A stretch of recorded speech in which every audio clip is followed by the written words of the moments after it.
हमारा जो टॉपिक है वो भी हमारे क्या है स्टडी से ही रिलेटेड है कि हमें किस तरह से अपनी स्टडी को इफ़ेक्टिव बनाना चाहिए, ठीक है। ये ज़्यादातर उन स्टूडेंट्स के लिए होता है जो बेसिकली जो होते हैं ना क्या करते हैं, टायर्ड रहते हैं हमेशा स्टडी की तरफ से, जो है ना डाइवर्ट ही नहीं हो पाते, अपना टाइम हमेशा वेस्ट करते रहते हैं, कभी अपना टाइम इन्वेस्ट ही नहीं करते स्टडी के ऊपर। तो उन स्टूडेंट के लिए बहुत ही इम्पोर्टेंट और ज़्यादा इफ़ेक्टिव होने वाला है कि हम किस तरह से स्टडी को जो है ना इफ़ेक्टिव बना सकते हैं, हम स्मार्टली तरीके से किस तरह से स्टडी कर सकते हैं जो हमारे लिए बहुत हार्ड ना हो, ठीक है। तो सबसे पहले देखें, हमारे पास जो सबसे पहला पॉइंट है कि हमें ऐसी चीज़ों को अवॉइड करना चाहिए जो क्या करें, हमारे माइंड को डाइवर्ट करती हैं, यानी कि अवॉइडिंग प्रोक्रेस्टेशंस बाय क्लोजिंग क्रेडिट, ठीक है। ऐसी चीज़ों को हमें अवॉइड करना चाहिए जो हमें स्टडी के दौरान हमें टाल-मटोल करती हैं, मतलब कि हमारी स्टडी के ऊपर फोकस करने से हमें रोकती हैं, ठीक है। तो ऐसी चीज़ों को क्या करना चाहिए, हमें अवॉइड करना चाहिए। अगर हम इन चीज़ों को अवॉइड करेंगे तो हम अपनी स्टडी के ऊपर ईज़िली फोकस कर पाएँगे, ठीक है। नेक्स्ट देखें, तो नेक्स्ट क्या है कि हमें अपना टाइम टेबल बनाना चाहिए, मतलब कि हमें एक शेड्यूल बनाना चाहिए, ठीक है, कि इस शेड्यूल में हम ये वर्क करेंगे, ठीक है। You can cram less if you separate out your studying and do it consistently over time, ठीक है। यानी कि अपना टाइम ऐसा बनाएं जिस टाइम आप डेली स्टडी कर सकें और उसी टाइम के ऊपर आप जो है ना अपना टाइम मैनेज करें और अपनी स्टडी को कंटिन्यू करें, ठीक है। ये ना हो कि एक दिन आपने 5 बजे स्टडी स्टार्ट की तो नेक्स्ट डे आप 7 बजे कर लें, 8 बजे कर लें। तो इस तरह से जो है ना आपका माइंड भी उन चीज़ों को एक्सेप्ट नहीं करता, क्योंकि वो उसके लिए जो है ना तैयार नहीं होता। अगर आप अपने माइंड को सेटअप करेंगे किसी चीज़ के लिए और वो टाइम पे करेंगे, डेली रूटीन में करेंगे, तो आपका माइंड उसको जल्दी एक्सेप्ट करेगा, क्योंकि वो उसके लिए वो जो है ना एक रूटीन वाइज हो जाएगा कि इस टाइम जो है ना ये वर्क करना लाज़मी होता है। नेक्स्ट देखें तो हमारे पास क्या है, कांस्टेंट रिवीजन। ऐसा क्या होता है कि हम अपने नोट्स बना के रखते हैं, ठीक है।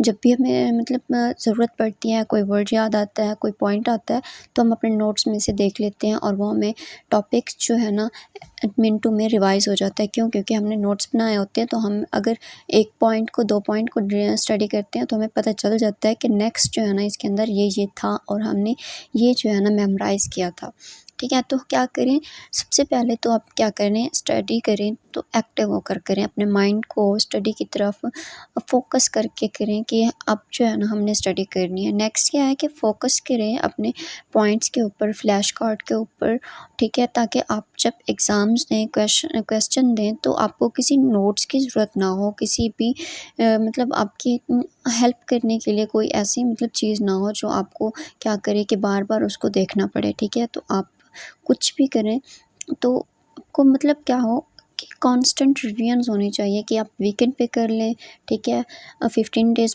बाद कर लें रिवीजन्स, या आप क्या करें मंथली रिवीजन कर लें। तो आपकी जो रिवीजन हो वो मस्ट हो। ये चीज़ें जो होती हैं ना आपकी स्टडी को ज़्यादा इफ़ेक्टिव बनाती हैं।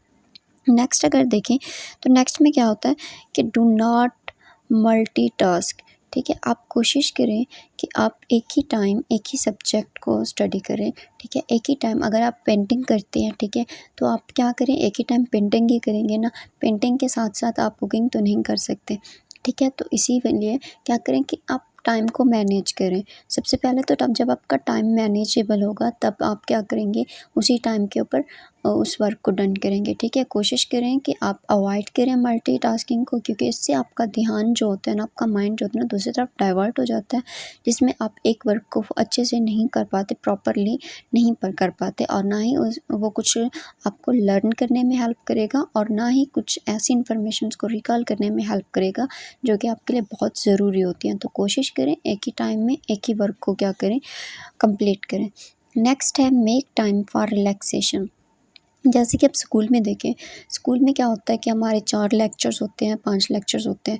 उसके बाद क्या होता है, हमें क्या होता है रिलैक्स करने के लिए 13 टू 14 मिनट्स के हमें क्या करते हैं, ब्रेक देते हैं, ताकि हमारा जो माइंड है वो सेट हो जाए, ताकि हम बच्चे थोड़ा प्ले कर लें, एक्टिव हो जाएँ। तो इसी तरह से आपको भी क्या होता है कि बड़ी क्लासेस के जो स्टूडेंट होते हैं ना, उनका माइंड काफ़ी एक्टिविटीज़ में डाइवर्ट हो जाता है। बॉयज़ को देखें तो क्रिकेट वगैरह मतलब कि प्लेइंग में, गेम्स में तो उनमें डाइवर्ट रहता है, ठीक है। जब वो स्टडी करते हैं तो गर्ल्स हो या बॉयज़, उनको क्या करना चाहिए कि अपना टाइम जो होता है ना, वो उनको टाइम मैनेज करना चाहिए कि अगर हमने 2 घंटे स्टडी की है तो 10 से 15 या आधा घंटा हम क्या करें, रेस्ट कर लें, ठीक है। कुछ खा पी लें या कुछ मतलब एक्टिविटी कर लें, उसके बाद फिर आप नेक्स्ट सब्जेक्ट को उठाइए। इससे आपका माइंड भी फ्रेश रहेगा और आप एक्टिवली स्टडी के ऊपर फोकस भी कर सकेंगे। तो ये चंद आपको टिप्स थे जिससे आप जो है ना अपनी स्टडी को ज़्यादा इफ़ेक्टिव बना सकते हैं।